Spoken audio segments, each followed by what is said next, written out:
we just see a lot of opportunity and the need to scale our company, our teams, as we address that huge opportunity, which we'll talk about more during the course of this session. And so my role is to help scale the product function and help Flurry sort of execute at the next level that it needs to, given the opportunity we have in front of us. Gotcha. And I think you had some data you wanted to talk about? Yeah, so Devendra, you had asked us to share a bit of a snapshot of what we see in the Apposphere. And so we put together 3 pictures that I'd like to share with you. There's a theme and some stories around that I hope you find useful.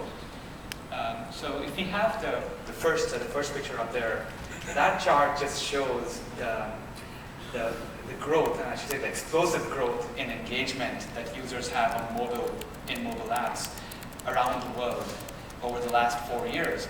And so what this chart really shows is the number of in-app events that Flurry tracks and analyzes on a monthly basis. And to give you a sense of the numbers, in November last year, we just crossed 1 trillion events in November that month. And an event could be a user firing up an app, an event could be a user making a purchase, an event could be a user leveling up in a game. And when I look at this chart, and I think so should all of us who work in anything related to mobile, it's hugely inspirational, right? It helps you get out of bed in the morning and feel excited about coming into work, because what we're seeing here is such a tremendous disruption by mobile in so many different verticals and markets that it's really, really energizing. So a couple of thoughts or data points on this. A lot of the growth that we see in this engagement is coming from an explosion in the number of devices. So last year, the US, the number of mobile devices that we track at Flurry grew 47% year over year.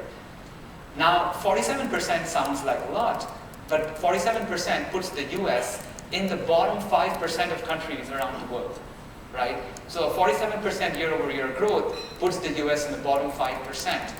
And the reason is that this growth, this explosion in the number of mobile devices is happening at a tremendous scale worldwide. Earlier this year in February, China surpassed the US in the number of smart devices that we track at about 240 million devices or so. So now they're a little bit, the China numbers are a little bit ahead of the US numbers, but China's population is actually 4 times that of the US. So the headroom here to grow and to grow a chart like this is just tremendous. And if you think that the US-China numbers are interesting, compare, say, Canada and India. They have about the same number of mobile devices active today, but India's population is 36 times that of Canada, right? So there's a lot of headroom for the number of mobile devices to grow and user engagement to grow. I think the other thing that I decided to point out is the different kinds of markets and verticals that we see. So everybody talks about games, we talk about music and entertainment, but we're also seeing a lot of growth in areas like social networking, and by this I mean beyond the Facebook, LinkedIn, and Twitters of the world. The line between communication and social networking is very blurry, right? So if you think of a messaging app or an app that kind of replaces SMS, or apps that deal with voice or video, or apps that even deal with mobile profiles, right? There's a huge explosion there. And towards the right end of that chart, you see stuff that looks more like money, right? Retail, travel, commerce, and that's here to stay. I think IBM published a report that said that in the last Black Friday, we had about 16% of the transactions or the revenues in the US, 16% of the online revenues came from mobile devices. And that number is growing like crazy. So now we're starting to see real transactions happening, and I think that interests a lot of marketers because they want to be able to reach an audience on mobile, because that's where a lot of the action is happening. So briefly about the data points there, are you saying like for the retail one, that's when it's begun to have a significant impact? Is that why you guys marked that one? Yeah, this isn't super precise, but we looked at year-over-year growth in retail, and we found that time spent inside of retail apps, and these are apps from what you might call traditional retailers, think Walmart, think Target, grew 500% year over year, right? So the growth in the entire commerce segment on a percentage basis out indexes almost anything else, and even games. And that's like a 2x, 3x growth. But in the apps of traditional retailers, which by the way are getting much more sophisticated, much more powerful, much more capable, we saw 5x growth. Oh, okay. So, this is sort of what we see around the world. Let's take a look at the life of a US user over the course of the day. So this chart here just shows the distribution of time spent by your US iOS user all the way from like 5 a.m. to 4 a.m., so over the course of the day.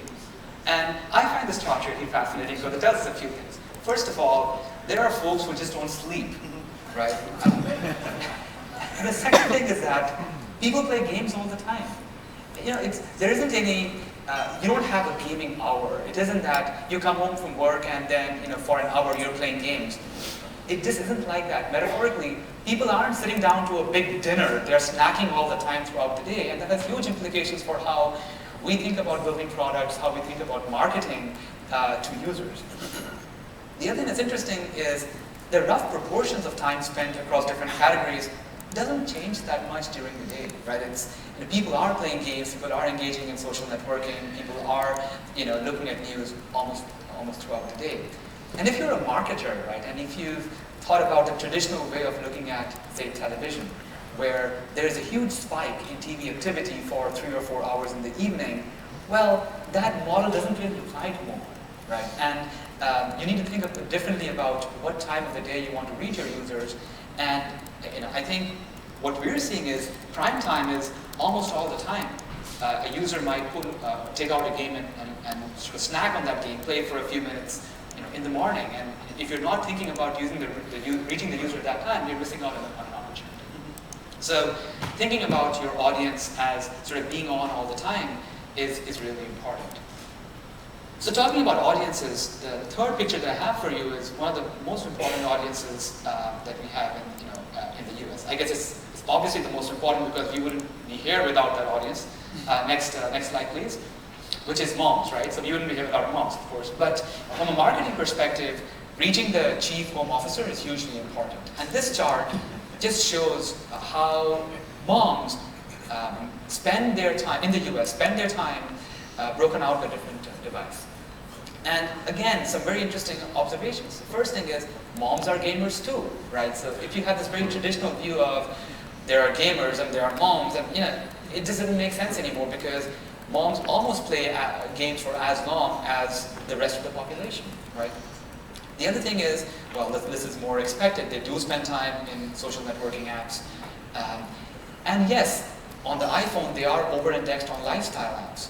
But again, if you were thinking of reaching an audience in a traditional way, saying, I need to reach moms, so I should probably focus on lifestyle, you'd be missing out on a huge opportunity. And the opportunity to reach people at any time during the day, across a whole bunch of activities that they're doing, we think is hugely exciting.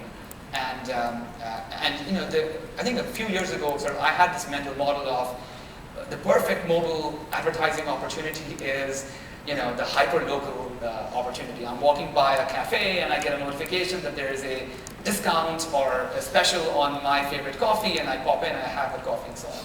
And that's really interesting conceptually, but there just isn't enough density in that ad inventory, right? Whereas here you have, brands with billions of dollars to spend who know their users are in mobile apps, and this is a much larger opportunity in the here and now for advertisers, for publishers, and for folks like Flurry that work in this space. Gotcha. Any idea why lifestyle is so over-indexed on the iPhone versus iPad and Android? I think it's because of the kinds of apps that are available and the activities you do on your iPhone. If I understand correctly, if I remember correctly, the fitness and lifestyle apps are really, really a lot more associated with using a mobile device. Moms do tend to index more on iOS, over-index on iOS versus Android compared to the rest of the population. Interesting. Okay. I always like when you guys bring up data because you guys have a huge. What is like your data points now? So huge thing. Yeah, we work with over 100,000 developers around the world, and we help more than 300,000 apps with their analytics. And what that does is it gives us visibility to over 1 billion devices around the And we look at over 3 billion sessions every day. So we do get a pretty good perspective on what's happening again, on a global basis. Gotcha. So you're coming to Flurry after a long time at Google and Facebook. Wondering, like specifically, what are any lessons that you're bringing over from those companies to Flurry? Lessons learned the hard way? Yeah. Well, first of all, I'm really privileged. I feel really privileged to have spent the last decade working at Google and at Facebook, two companies that I think have sort of transformed the way people just use technology and use the internet to improve their daily lives, right? And with very, very strong aspirations around either organizing all the world's information or making the world more open and connected. I think if I were to sort of think about some of the learnings, I'd share a couple of stories, right? I think the first one is really around priorities and focus. And it's very easy to forget your priorities or to mix them up when things are growing like crazy. There are a lot of opportunities. There are a lot of competitive threats and things like that. But I remember at Google when we built out the Google Ad Network, we were very clear on sort of who was the most important constituent, who was number 2, who was number 3, and so on. And so the way we thought about it was the most important constituent was the user, because of course without the user this all falls apart, right? The second was the advertiser, because it was the ad dollars that kept that world spinning. The third were the publishers, and the fourth was Google themselves, right? So a couple of examples of how we prioritize and made some hard decisions using that hierarchy, if you will. There was a time when we realized that having the entire ad unit on AdSense be clickable was creating a poor user experience because people were clicking it mistakenly, and creating poor advertiser ROI because the splits weren't converting. So we took the step of reducing that clickable area and making only the link clickable. We knew that in the short term it would hurt our publishers because revenue would go down, and it would hurt Google as well because our revenue would go down as well. But we knew that as long as advertisers saw higher ROI, they would come back in and spend more with us, right? And our publishers would be better off. So we took that slightly unpopular step with publishers of making the area of the ad that is clickable a little more focused. A small example, but it just shows how we were fairly clear in our thinking about who was more important and how we should prioritize, right? I think the other thing I'd sort of mention in terms of, again, lessons learned from Facebook and Google, both companies that really built for the long term, is, again, thinking about the long term and being very careful about not trading off the long-term benefit from short-term gains. When I was at Google, we licensed our search and ad technology, and we had a partner who shall not be named, who used our search and search ads on their site. And when you would go to this partner site, and let's say you type in a query like, say, Harry Potter, the first ad you would see would be for Pottery Barn. Now, let me ask you, what's common between Pottery Barn and Harry Potter? It's not a trick question. There's almost nothing in common. It's just that there's keyword expansion, you go from potter to pottery, and then you pick up a bunch of ads. Now on Google.com, you wouldn't see that ad because we had very high quality thresholds. But our partner was trying to juice monetization by lowering some of those quality thresholds. And we kept telling them, don't do that. Because we know what happens when you show less relevant ads. We run tests all the time, and we know that searches per user, session length, all of these things go down. But they were very explicit about making that short-term versus long-term trade-off. And I think they didn't exactly drive the business to the ground, but they're no longer the company that they used to be.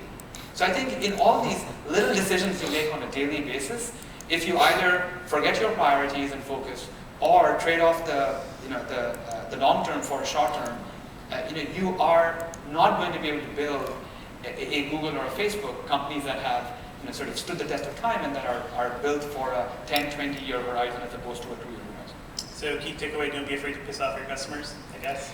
I wouldn't say that. I think it's important to know what your principles are and stand behind them and be very clear and open about them. Gotcha. Well, thanks for the data. I'd like to open up to the rest of the panelists. You guys introduce yourselves, what are you doing, and then we can leap into more questions. Let's go down the line. Sure. Josh Williams, President and Chief Data Scientist at Kontagent.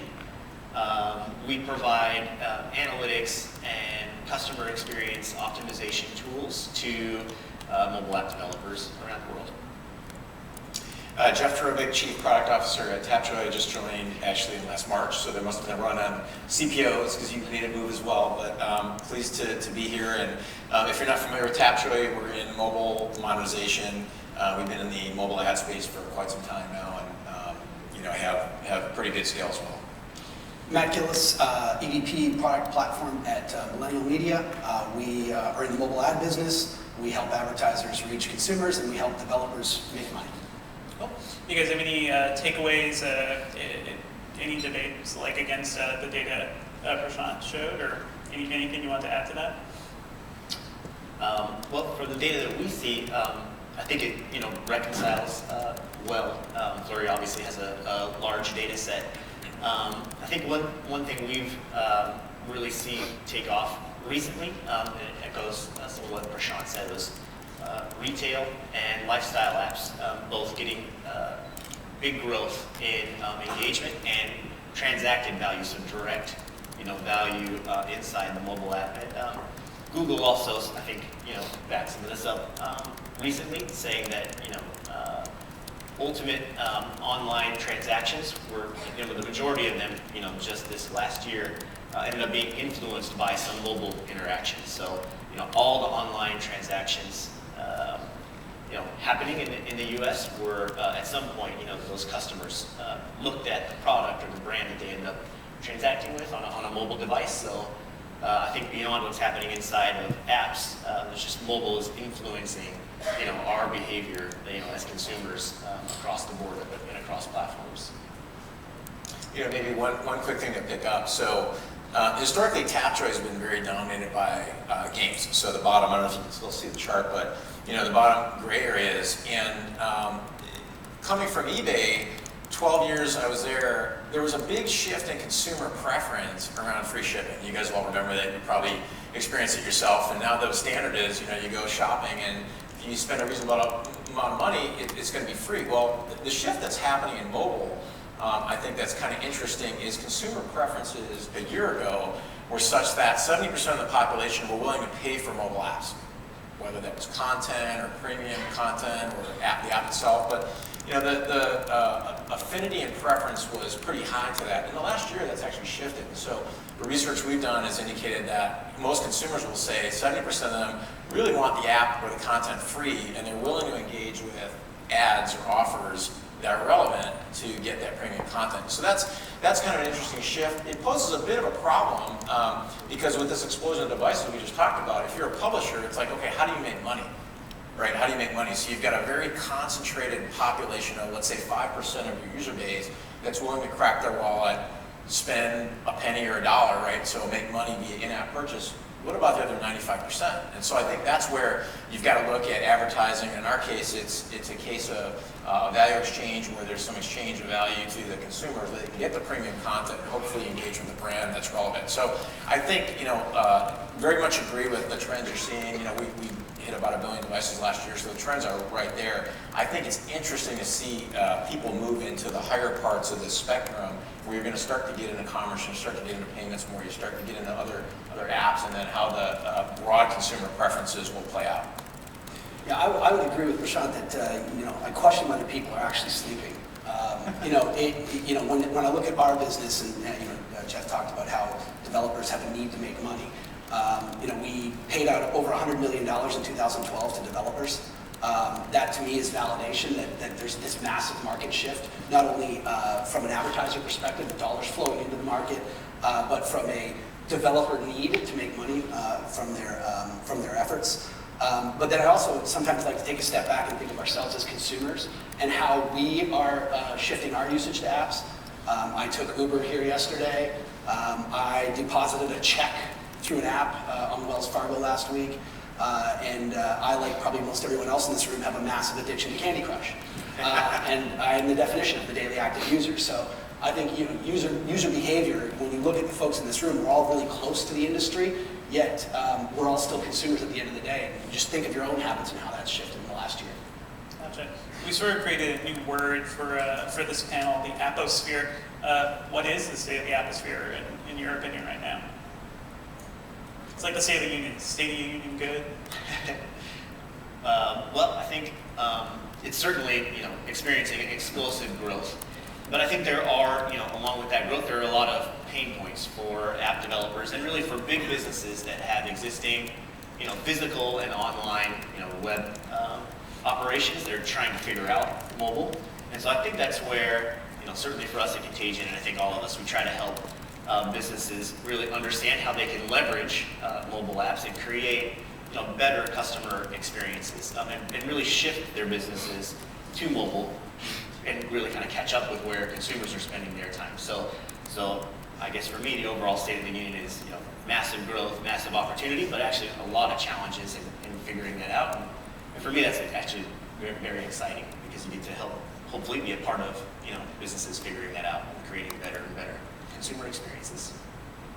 And I think that the challenges are not only for mobile app developers, but also for advertisers who are trying to reach an audience or trying to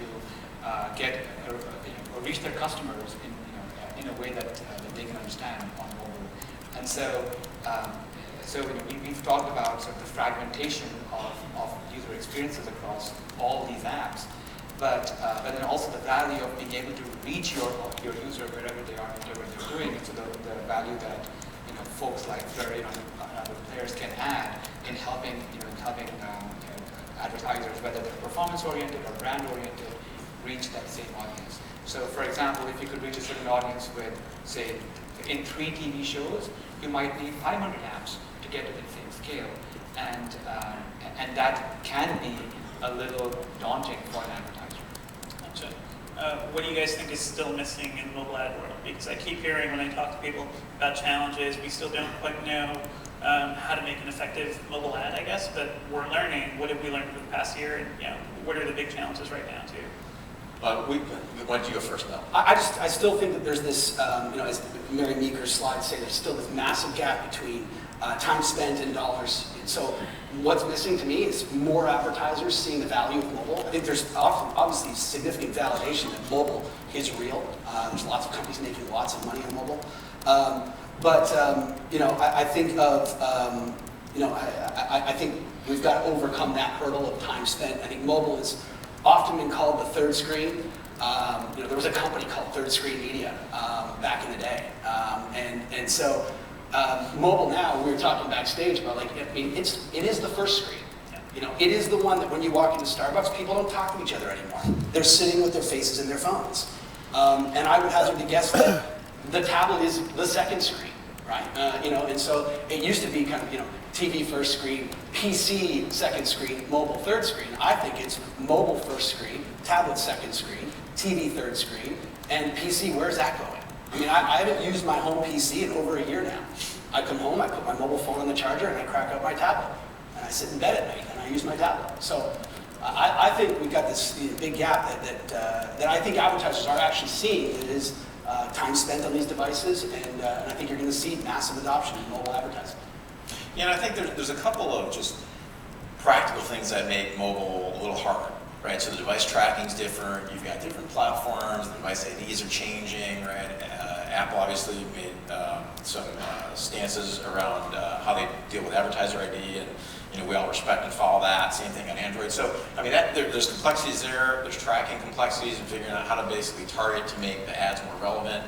All that going on, but I think one of the most challenging things is a little bit of the form factor, right? So how do you take a traditional display ad, make it relevant, and not distracting to your primary core user experience? And that's something that all of us struggle with every day, whether you're a platform enabler like Tapjoy or whether you're a publisher or an advertiser. You want to make it relevant to the consumer. And so, I mean, our answer that's a little bit different than some others has to do with the mobile value exchange, which is we're trying to bring in offers that hopefully are relevant, so rank them well, make them relevant, and then do it at a point where the consumers chooses to get in there and they're looking for that. And I think that's sort of our take, and we'll continue to innovate in that space. But make no mistake, I mean the gap you talked about with the let's say $40 billion rounding up of dollars in internet advertising broadly, and maybe around 4 targeted to mobile, clearly says, hey, if you're thinking about driving revenue via mobile apps, and you're thinking about monetization via advertising, this is a good time to get your strategy figured out. It's a good time to pick a partner that you can trust want to work with, whether it's analytics or an ad network. And it's a good time to figure it out because the dollars will continue to flow in, as we said, because the devices are there, right? You're always on, you're always connected, you're in the apps all day long. Yeah, I think to follow on to that, yeah, a big part of what's missing probably in the advertising world for mobile today too, maybe not missing, but where we can continue to improve, is in innovating, right? So I think, as Jeff said, early on there was just sort of a shift to just translating display ads directly to mobile devices, and I think we've seen that doesn't work as well as models that are more innovative and more mobile specific, right? So mobile is the first screen, and so what will ads look like really in a couple years on mobile devices when we're really leveraging the platform and the form factor? And you see a lot of innovation. I think everybody. We're not an advertising company, but my fellows here on the panel certainly are innovating a lot. And there are other companies in the space doing some innovative things, but there's still a lot of just directly translating what happened on the web to mobile, and I think that's also part of the reason for the big monetization gap in mobile today. And balancing that innovation with standardization such that results for an ad campaign across different providers actually make sense to an advertiser or a marketer or an agency, I think will be a fine line that we'll have to walk. I think we absolutely need the innovation in mobile ad formats. I don't think any of us would agree that I don't think we've actually built the killer ad format for mobile yet. There may be many killer ad formats. It could be a native format. We don't quite know. But as we try out all these different kinds of engagement, on the flip side, trying to provide a very clean, a very standard, and a very transparent way of reporting back to advertisers and publishers. This is what happened. Here are the users. Here are the engagements. And it's really important because when you're talking about spending money at scale, you want to have a very scalable way of understanding where the money is going and how it's driving results. So there's a bunch of stuff that I think we're starting to see some of that happen now, but I do think that over the next year or two, there's going to be this major push towards greater transparency, more standardization, and so on. Already, if you look at, say, game developers who are probably furthest ahead in terms of spending on mobile, you'll see that they're demanding, and I think very rightfully so, more and more real data around the quality of traffic, the quality of users, the quality of installs that different networks or platforms are providing, right? They want to understand what is the user doing beyond the install? Are they an engaged user 7 days after the install? Are they actually making any purchases? And so that level of transparency, I think, is healthy and good for all of us, even if it means sort of short-term pain. Because again, if you think about looking at the long term and not the short term, it is critical to build that level of trust with big advertisers, and that can only be done through being transparent and providing that level of visibility into performance. And so I think we'll see some of that evolve, a lot of that evolve over the course of the next year. Gotcha.